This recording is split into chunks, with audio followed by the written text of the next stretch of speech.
Ja, so einfach kann man eine Büchse rausholen. Der Topf war als Wärmespeicher quasi, damit die Wärme nicht nach oben weggeht. Das hat jetzt vielleicht 5 Minuten gedauert und man sieht, es ist schön auseinander.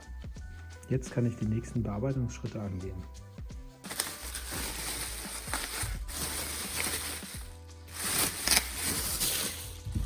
Wer sich erinnern kann, wie das Ding vorher aussah, der weiß, was jetzt hier alles passiert ist. Es ging einfach darum, den grundsätzlich sauber zu machen, damit er gut lackiert werden kann. Hier haben wir noch den Zylinder ohne Büchse. Vor dem Reinigen habe ich hier die Büchse hier rausgeholt. So, das sieht jetzt auch ganz gut aus. Der wird jetzt fürs Lackieren vorbereitet und dann sieht er wieder wie neu aus. An dem Teil kann man schön sehen, dass es aus Magnesium ist. Eine ganz andere Farbe. Ist auch etwas angelaufen schon.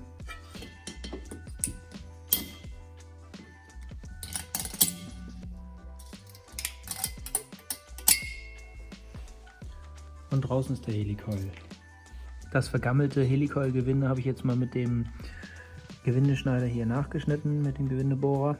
Und zwar ist das ein 16 1,25er Gewinde gewesen. Dann sollte die Gewindebuchse hier gleich gut reinpassen. Und dann gucke ich noch wegen der Länge. Und dann wird die eingeklebt und dann ist das Ganze richtig repariert. Und nicht hier mit diesem scheiß Heli-Kack. Ja, zum Einschrauben einfach auf die Zündkerze drauf machen. Und dann kann man das vorsichtig einschrauben. So sieht das ganze Ding dann aus. Schön bündig drin, eingeschraubt, eingeklebt.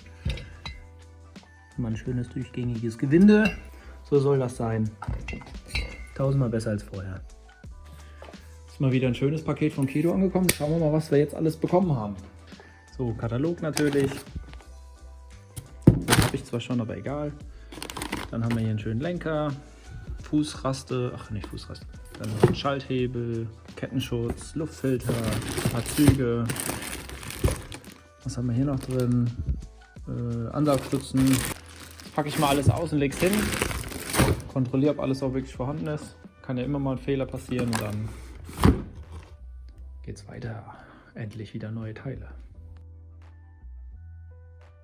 Ich kann euch jetzt schon mal sagen, dass ich bestimmt irgendwas vergessen habe oder zu viel bestellt habe. Sieht geil aus.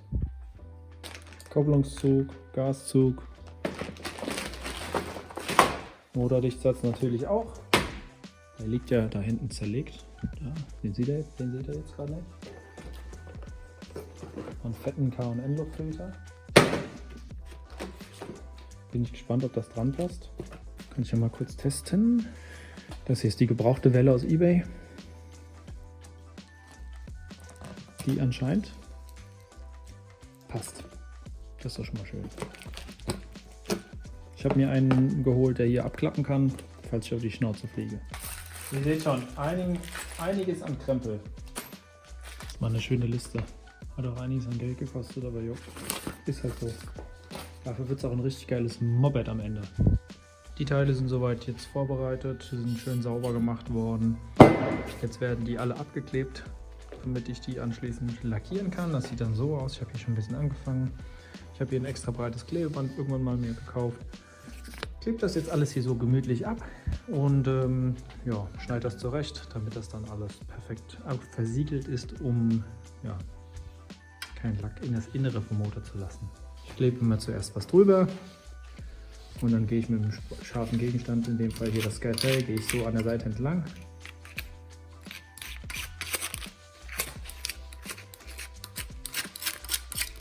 Baller die Kontur so nach,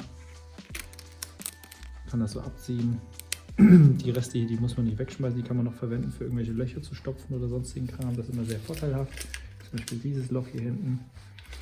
Hier habe ich jetzt Kacke gebaut, wie man hier sieht. Da ist so eine kleine Ecke weg. Das heißt, ich muss da noch mal was drüber machen, aber ich habe ja hier überall diese kleinen Reste. Zack. Kann man den Rest hier einfach schön drüber kleben. Und das auch noch mal schön nachfahren. Je schärfer die Klinge, je besser natürlich. Und dann heißt es einfach schrittweise den ganzen Krempel abkleben. Ihr müsst dann immer darauf achten, dass hier keine dass hier keine Falten drin sind, auch weil da kann der Lack dann immer schön drunter kriechen. Ist zwar alles auch nicht so schlimm, wenn er da drunter kriecht, weil wir die ganze Fläche ja nochmal planen, damit die schön abdichtet, aber wir wollen ja alles ordentlich machen, ne? Das ist eine schöne Viertelarbeit. Ist auch nicht so sexy für Internet und für Instagram, deswegen postet sowas niemand. Aber ich zeige euch einfach mal, dass das auch dazu gehört. Das nächste Mal, wenn ihr euch wundert, warum Lackieren so teuer ist, das gehört auch dazu, die Arbeitszeit. Vergisst mal gern mal. Das mache ich jetzt mit dem ganzen Motor, mit den ganzen Teilen, dann lackiere ich den Kram.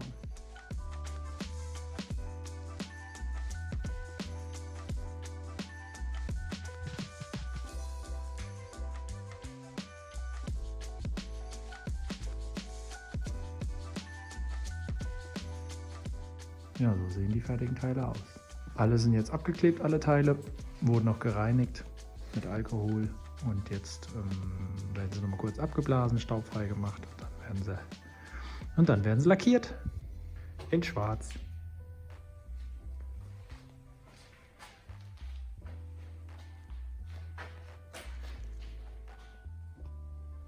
Ich hatte noch ein bisschen Lack übrig, da habe ich das Teil einfach noch lackiert, das von einem anderen Motorrad. Das musste auch gemacht werden. Dann haben wir hier schön die Zylinder und Zylinderkopf. Der Motor hängt auch noch hier rum. Chillt sich ein. Die Ölwanne, kleine Teilchen hier. Soweit ist es eigentlich ganz schön geworden. Und da oben hängt auch noch Lichtmaschinendeckel.